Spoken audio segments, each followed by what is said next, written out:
Bonjour, nous sommes très heureux de vous accueillir aujourd'hui dans ce décor exceptionnel. Vous pouvez le remarquer, on a un décor avec une cheminée qui va sans doute réchauffer peut-être vos cœurs. Ça dépend de la période et l'endroit où vous allez regarder ce podcast. Parfois, nous sommes tous touchés par des émotions, des douleurs qui nous transforment. Et aujourd'hui, j'accueille une personnalité exceptionnelle qui est une experte dans le domaine. J'accueille aujourd'hui Anan Taï. Bonjour Christophe. Bonjour Merci. Anan. Très heureux de vous accueillir aujourd'hui dans ce joli décor. Anan, ma première question, c'est qui est ou qu'est-ce que cache cette fameuse Anan qu'on voit partout sur les réseaux sociaux et notamment sur Instagram? Bonjour Christophe, je voulais tout d'abord te remercier pour ton invitation et ton enthousiasme. Alors Anan est une jeune femme mariée de 46 ans qui a un enfant de 12 ans qui est la source de ma joie et de mon inspiration. Je suis née en Belgique et j'ai des origines maghrébines qui font ma plus grande richesse aujourd'hui. Mon parcours a été assez intense et tumultueux. J'ai d'abord un passé de plus de 16 ans dans l'entrepreneuriat. Je développais et distribuais des produits cosmétiques et bien-être. J'ai aussi eu la chance de vivre dans plusieurs pays. J'ai eu pas mal d'expériences et de challenges dans ma vie, comme un divorce, le long parcours de demande d'adoption. Donc, j'ai adopté mon petit garçon. J'ai combattu une maladie auto-immune, dépassé un burn-out et j'ai dû m'adapter à plusieurs changements de vie par mes expériences dans différents pays et des reconversions professionnelles. Hmm. Aujourd'hui, ma profession est coach, thérapeute et formatrice en alignement psychoneuro-émotionnel. Et j'accompagne les femmes à se libérer de leurs croyances limitantes, à développer un mindset de leader à succès grâce aux neurosciences. Super. Voilà. Alors, on va parler justement, qu'est-ce qui t'a amené à créer, en tous les cas, cette expérience de coaching et à partager des expertises avec les autres? C'est quoi cet amour des gens? Est-ce que c'est lié à ton parcours que tu viens d'expliquer à l'instant? Ou c'est quelque chose qui a été un instinct pour toi, un déclenchement dans ta vie de vouloir aller au-devant de autrui pour les accompagner? Eh bien, parfois la vie vous amène des expériences qui vont complètement changer ta trajectoire de vie. Ça a été le cas pour moi en 2016. Un soir, je vis une crise de tétanie, il y a de l'énergie qui monte dans mon corps et là où elle passe, mon corps est paralysé. J'avais juste mes yeux qui pouvaient clignoter. On m'emmène aux urgences et là, je pense que je vais être handicapée. J'ai toute ma vie, je la vois défiler. Je suis assez terrifiée. Le verdict est assez simple, une crise de tétanie, un surplus de stress. Euh, Ça a suite... dû être extrêmement difficile pour toi. Ah oui, c'était assez terrifiant. Suite à ça, c'était un peu la descente aux enfers. Il y a eu le burn-out qui a suivi, dépression. Je ne pouvais plus gérer mon business. Je ne pouvais plus m'occuper de mon fils qui, à l'époque, avait 4 ans. Et j'avais changé, je ne pouvais plus mener une vie normale. Alors, qu'est-ce qui t'a aidé à surmonter cet handicap et cette souffrance? Alors d'abord, ma foi et ma détermination, parce que j'en avais marre de voir de la pitié dans le regard des autres. Et ensuite, j'ai commencé à faire des recherches et à passer de thérapie en thérapie. Je suis passée par la psychothérapie, la kinésiologie, les constellations familiales, le reiki, tout ce qui pouvait m'aider à comprendre ce qui m'arrivait. Et ensuite, j'ai la chance de participer à une conférence sur les neurosciences. Et là, le conférencier parle de programmes, du subconscient, du cerveau. Et je fonds en larmes de gratitude parce que pour moi, cette conférence était une révélation. Donc, c'est justement cette révélation qui t'a permis de déclencher en toi cette volonté de devenir coach professionnel? Ma révélation fut que le bien-être ou le mal-être ne sont qu'une éducation neuro-émotionnelle et l'échec et la réussite ne sont qu'une éducation neuro-émotionnelle. C'est-à-dire qu'on va tous naître avec le même cerveau, mais en fonction de notre expérience de vie, il va être conditionné. Et suite à ça, je me suis d'abord formée, transformée. J'ai vu que ça marchait, j'ai pu pardon, transformer toutes mes catégories de vie. Et puis, j'ai été certifiée de la méthode SAIN, qui veut dire le système d'alignement neuro-émotionnel. étant donné que je suis une éternelle étudiante et passionnée, j'ai continué à me former au niveau de l'énergétique, la psychologie, le coaching systémique et familial. Et ben, aujourd'hui, je me forme encore. Justement, qu'est-ce qui t'a permis de travailler sur cette transformation et d'en arriver aujourd'hui à cette carrière de coach que tu fais et que tu pratiques? Alors, c'est assez intéressant parce que cette vision de coach n'était pas dans ma vision professionnelle. Et donc, j'ai commencé à chercher des questions, me transformer. J'ai vu que ça fonctionnait. Et du coup, ça m'a mené à vivre des expériences mystiques, à avoir des signes dans ma vie. Et finalement, je me suis laissée aller vers cette voie qui aujourd'hui est ma mission de vie. Je fais ce que j'aime et j'aime ce que je fais. Super, belle phrase qu'on va retenir. Est-ce que tu pourrais nous donner les éléments qui caractérisent ton coaching? Qu'est-ce qui fait en soi, en tous les cas, ta spécificité dans le domaine du coaching? Alors, on va commencer par un processus où on va passer par la première étape qui est un coaching thérapeutique. Donc, on va aller voir les zones de puissance et d'impuissance chez la femme. On va on va travailler ensemble, entraîner son cerveau à avoir des pensées positives, des émotions positives. Et là, elle va créer un champ électromagnétique d'attraction.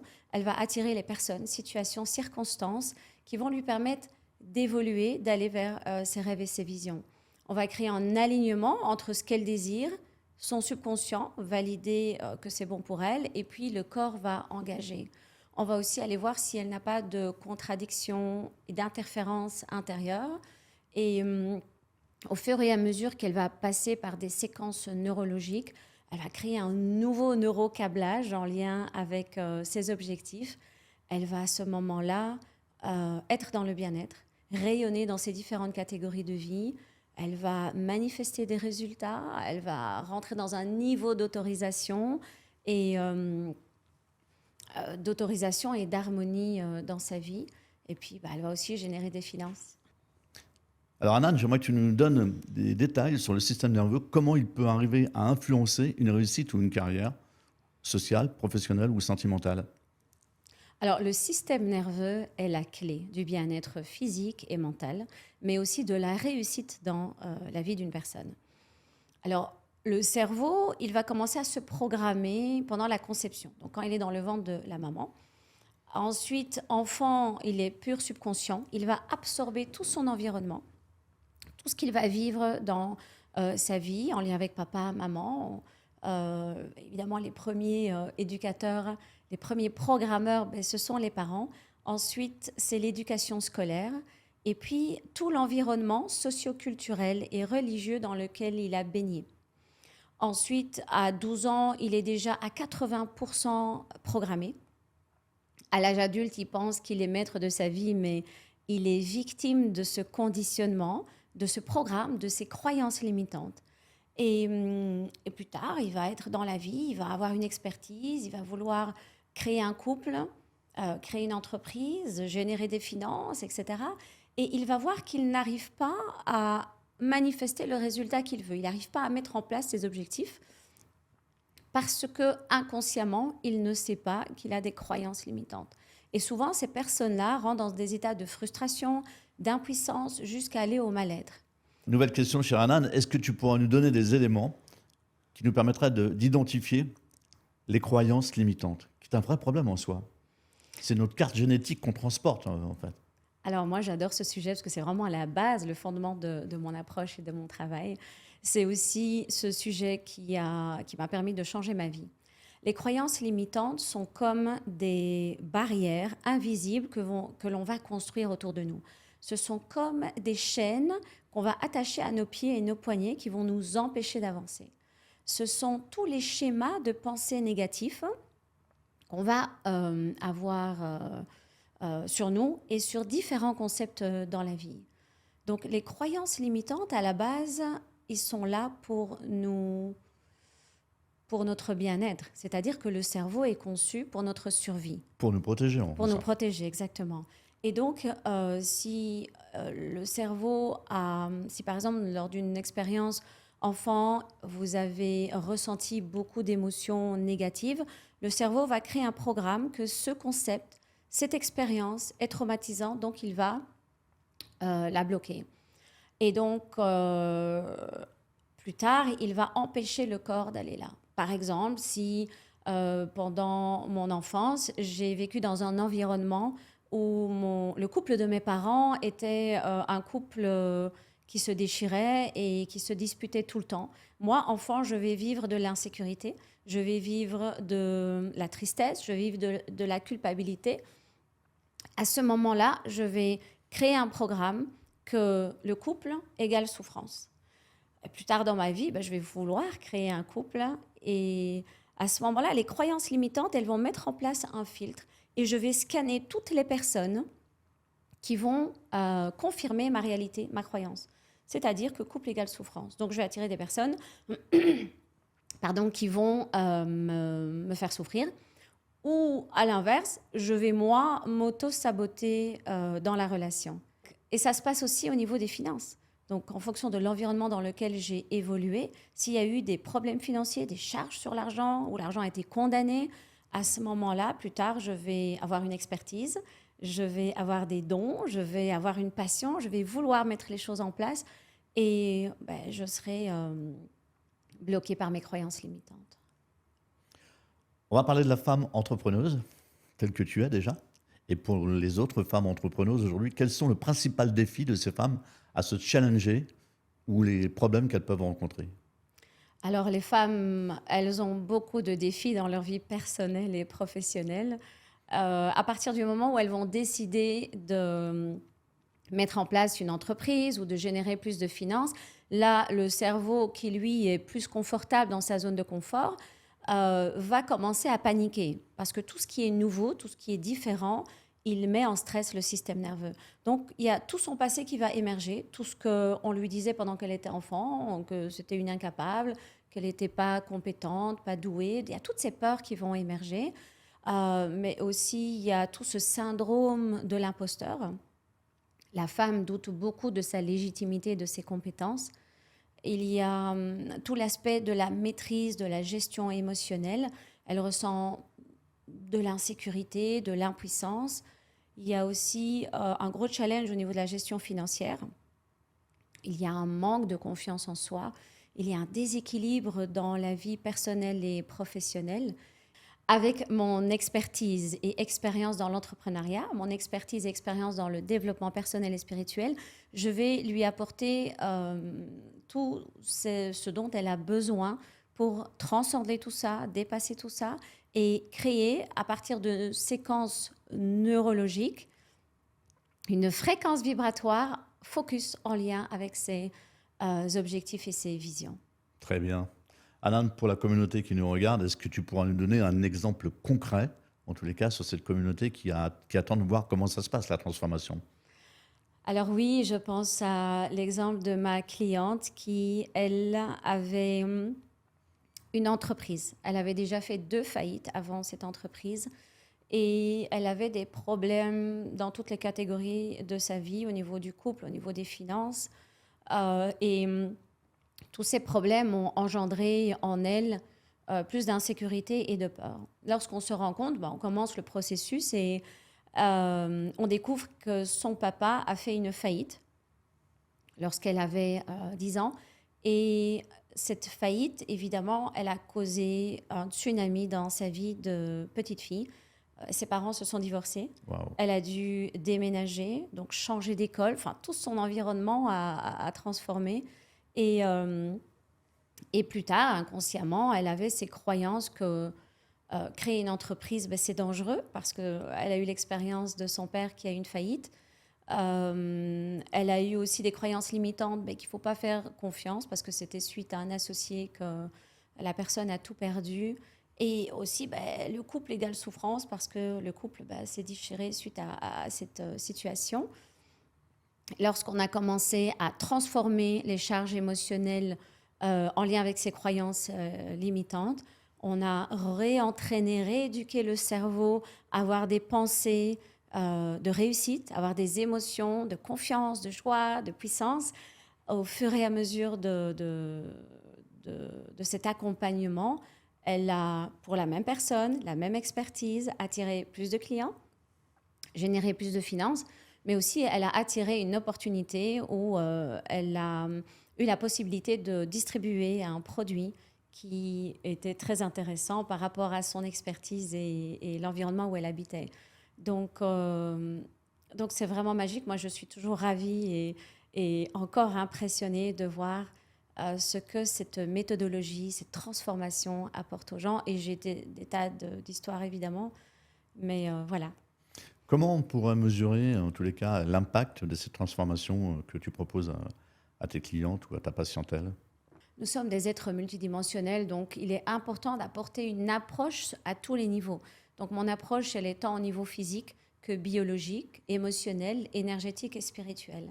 Et, et parfois, je commence par la spiritualité avant de passer par le système nerveux. Donc la méthodologie va apporter un changement sur les différentes prismes de l'être humain. La personne va vivre plus de bien-être, parce que c'est important d'être dans le bien-être. La vie amplifie ce qu'on est déjà.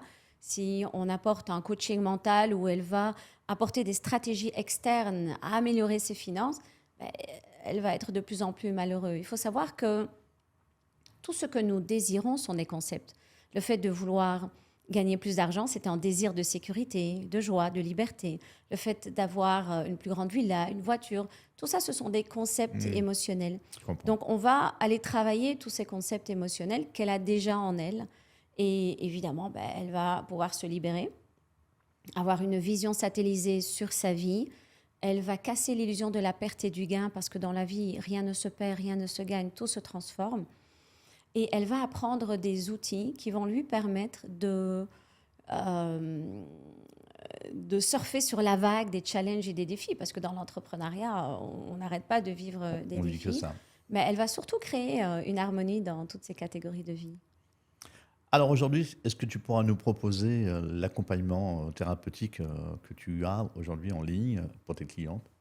Alors oui, j'ai plusieurs approches. La première approche, c'est le programme Rebirth, qui est un programme en ligne qui permet de se reconnecter à soi grâce aux neurosciences. Et je me suis posé la question, mais finalement, qu'est-ce qui a fait que tu t'es transformée? Et je suis allée dans mon passé et j'ai vu les différents prismes qui m'ont impactée. Et donc, j'ai créé une formation suite à ça. Il y a 7 modules et il y a 7 prismes différents qui vont permettre à la personne d'abord une éducation et puis une transformation. Si elles veulent aller plus loin, il y a le programme pour les femmes entrepreneurs qui s'appelle Inner Shift. En 6 mois, on va rentrer en profondeur dans la transformation et créer un mindset d'entrepreneur et de leader. Ensuite, il y a l'accompagnement VIP qui est où j'offre un mentorat sur une année personnalisé, où la personne elle a 24 heures sur 24 accès à mes expertises. Et il y a aussi des rendez-vous en présentiel où elle va pouvoir apporter une libération psycho-corporelle. Il y a aussi des retraites. D'ailleurs, c'est intéressant parce que là, il y a au mois d'octobre une journée de séminaire à Bruxelles. Okay. Le premier week-end du mois de décembre, un week-end de transformation neuro-émotionnelle et spirituelle à Marrakech. Ok. Et nous avons À noter sur quel pain? nous avons posposé le séminaire Leadership et Finances à Dubaï pour le mois de mars 2025. Voilà. Super. Nous arrivons au terme de cette interview. C'est un vrai plaisir de découvrir ton univers, un univers passionnant, un univers de la neuroscience qu'on découvre chaque jour. En tous les cas, je te sens vraiment experte avec une vraie expérience de ces travaux que tu proposes aujourd'hui à cette patientèle.